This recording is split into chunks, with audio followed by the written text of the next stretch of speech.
तुम्ही पाहत आहात MCN न्यूज मराठी।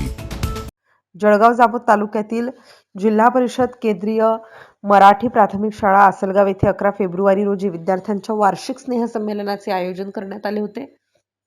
या कार्यक्रमाचे अध्यक्ष शाळा व्यवस्थापन समितीचे अध्यक्ष भगवान टापरे हे होते, तर उद्घाटक म्हणून पंचायत समितीचे गटविकास अधिकारी संदीप कुमार मोरे, प्रमुख अतिथी म्हणून पंचायत समितीचे गट शिक्षणाधिकारी श्रीकांत जोशी, आसलगाव केंद्राचे केंद्रप्रमुख महादेव कुवारे, संजय तायडे, धीरज सावरकर, विकास बोरले, रायपुरे, मुख्याध्यापिका सौ आशा गोडाळे यांच्यासह शाळा व्यवस्थापन समिती आणि ग्रामपंचायतचे पदाधिकारी यांची प्रामुख्याने उपस्थिती होती।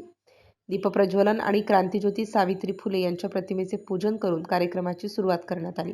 या प्रसंगी तालुकास्तरीय क्रीडा स्पर्धेत विजेत्या विद्यार्थ्यांचा मान्यवरांच्या हस्ते प्रमाणपत्र देऊन गौरव करण्यात आला। तसेच सलग 5 वेळा जिल्हा विजेत्या आणि विभागीय स्तरावर निवड झालेल्या सौ वैशाली धनभर यांचाही सत्कार करण्यात आला।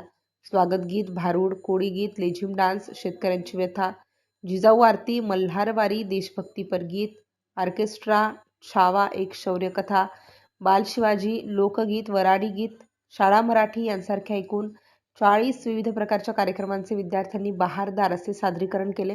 विद्यार्थ्यांनी सादर केलेल्या बहारदार कार्यक्रमामुळे प्रमुख मान्यवर व ग्रामस्थ मंत्रमुग्ध झाले होते। MCN न्यूज मराठीकरिता दिलीप इंगळे, आसलगाव।